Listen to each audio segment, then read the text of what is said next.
Ben rahmetlinin abisiyim. Recep Güneş. Eniştemiz madde bağımlısıydı. Uzun bir süre durumu bu şekildi.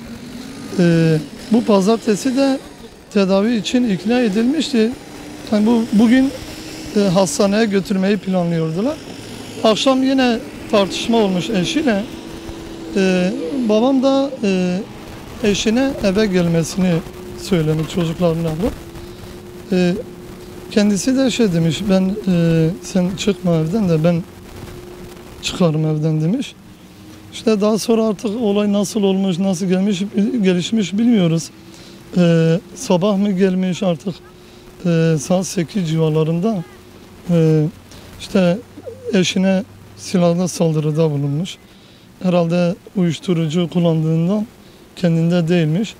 5 el ateş etmiş. O sırada eşi o esnada zaten vefat etti. Kendisi de dışarıda şimdi yakalanmış duyduğumuza göre. Tutuklanmış. 3 çocuğu vardı. En küçüğü 3 aylık. En büyüğü ortaokul öğrencisi. Bir de ilkokul 2'ye giden bir kız çocuğu.